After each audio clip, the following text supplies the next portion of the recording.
Hello good morning everyone. हम जैसा कि पढ़ रहे थे पहला chapter chemical reaction and equation, जिसमें टॉपिक में आगे टॉपिक है types of chemical reaction. Type of chemical reaction कितने प्रकार के होते हैं? टाइप ऑफ केमिकल रिएक्शन होते हैं 5 प्रकार के, जिसमें से पहला होता है कॉम्बिनेशन रिएक्शन, दूसरा होता है डिकम्पोजिशन रिएक्शन, तीसरा होता है डिस्प्लेसमेंट रिएक्शन, फोर्थ होता है डबल डिस्प्लेसमेंट रिएक्शन और फिफ्थ होता है ऑक्सीडेशन एंड रिडक्शन। हम एक एक करके पांचों टाइप ऑफ केमिकल रिएक्शन पढ़ेंगे। इससे पहले हम एक एक्टिविटी करते हैं। 3 एक्टिविटी हम कर चुके थे चैप्टर में पहले। अब फोर्थ एक्टिविटी में क्या लेते हैं हम? एक कैल्शियम ऑक्साइड या क्विक लाइम, दोनों क्या है? एक ही है। कैल्शियम ऑक्साइड को क्विक लाइम क्या होता है? ये कॉमन नेम होता है। कॉमन नेम के और साइंटिफिक नेम में डिफरेंस पता है ना आप सबको? ये कॉमन नेम क्विक लाइम क्या है? Common name. और कैल्शियम ऑक्साइड क्या है? Chemical name. तो इसको हम कैल्शियम ऑक्साइड भी बोल सकते हैं, क्विक लाइम भी बोल सकते हैं, जिसका फॉर्मूला क्या होता है? CaO। हमने कैल्शियम ऑक्साइड लिया, हमने वाटर लिया और एक बीकर लिया। बीकर के अंदर क्या रखते हैं? कुछ मात्रा में कैल्शियम ऑक्साइड के कण डाल देते हैं। कण डालने के बाद क्या करेंगे? उसमें थोड़ा बहुत धीरे धीरे पानी ड्रॉप करेंगे। पानी ड्रॉप करने से क्या होगा? देखो ये रिएक्शन लिखी हुई क्या होता है? कैल्शियम ऑक्साइड वाटर के साथ रिएक्ट करके क्या बनाता है?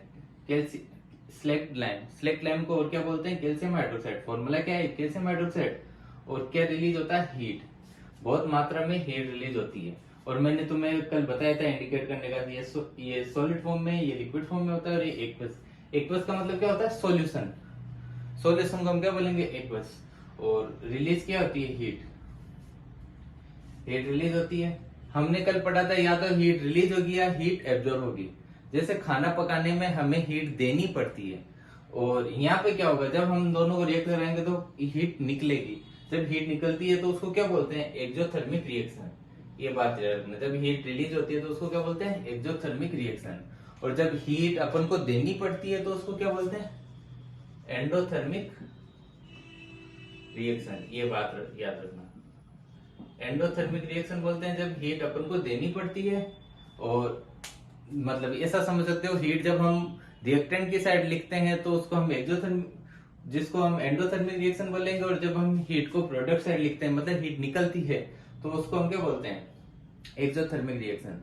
जैसे एटॉमिक रिएक्शन होती है, न्यूक्लियर रिएक्शन होती है, ये सब कैसी रिएक्शन होती है? ये एक्सोथर्मिक, जिसमें अपन को गर्मी फील हो। ऐसा समझो कि एक हीट फील हो रही है। तो हीट फील कब होगी? जब हीट निकलेगी तो ही होगी। तो इसको हम क्या बोलेंगे? Exothermic reaction. आई थिंक आपको इतना तो समझ में आ गया।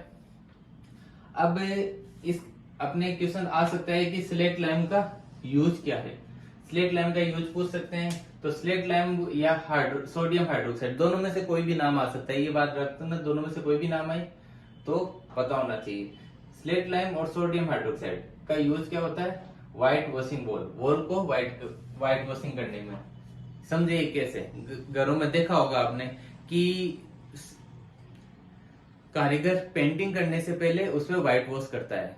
उससे क्या होता है? व्हाइट वॉश किस चीज का होता है? वो कैल्शियम हाइड्रोक्साइड होता है। कैल्शियम हाइड्रोक्साइड क्या करता है? कार्बन डाइऑक्साइड, मतलब एयर के अंदर कार्बन डाइऑक्साइड है, अपन को पता है। तो कार्बन डाइऑक्साइड के साथ रिएक्ट करके कैल्शियम कार्बोनेट बना देता है। जो कैल्शियम कार्बोनेट होता है वो बहुत ही व्हाइटिश और शाइनी होता है, जो कि चमक प्रदान करता है अपने घर को। और क्या बनता है? H2O। ये आ गया। आई थिंक आपको स्लेट लैम्प का यूज भी समझ में आ गया होगा। स्लेट लैम्प कैसे बना है ये भी पता चल गया होगा। ये किस तरह की रिएक्शन है? दो चीज मिलकर एक चीज बनती है तो उसको क्या बोलते हैं? Combination reaction. फर्स्ट पॉइंट समझ में आया? कॉम्बिनेशन, नाम से पता चल रहा है कंबाइन। कंबाइन करना होता है कॉम्बिनेशन रिएक्शन। देखो मैंने लिखा भी है, व्हेन 2 और मोर सब्सटेंस एलिमेंट्स और compound combine to form a single product. जब 2 या 2 से ज्यादा एलिमेंट्स मिलके एक प्रोडक्ट बनाते हैं तो उसको क्या बोलते हैं? Combination reaction.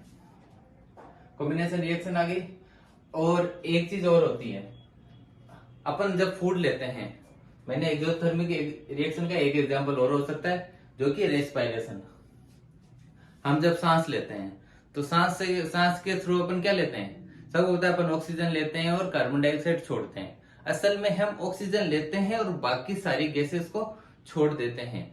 तो ऑक्सीजन है वो क्या करता है? जब हमने सांस के थ्रू ऑक्सीजन लिया तो वो अपन ने जो खाना खाया, खाने को क्या करता है? ब्रेक डाउन होता है।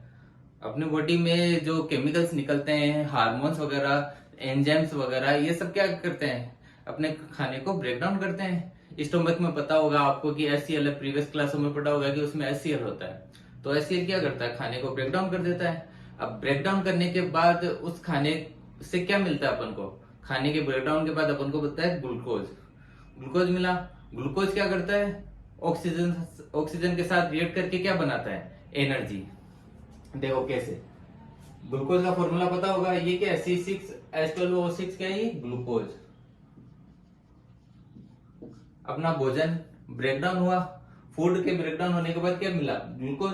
ग्लूकोज क्या करता है, ऑक्सीजन जो अपन ने सांस के थ्रू ऑक्सीजन रेस्पिरेशन में जो ऑक्सीजन ली उसके साथ रिएक्ट करके क्या बनाता है, CO2 जो अपन छोड़ते हैं, और H2O वाटर जो बॉडी के लिए काम आ जाता है, और क्या बनती है, एनर्जी। ये एनर्जी अपने शरीर को चलाती है। एनर्जी कैसे बनी, ग्लूकोज से। किसकी मदद से, रेस्पिरेशन O2 की मदद से।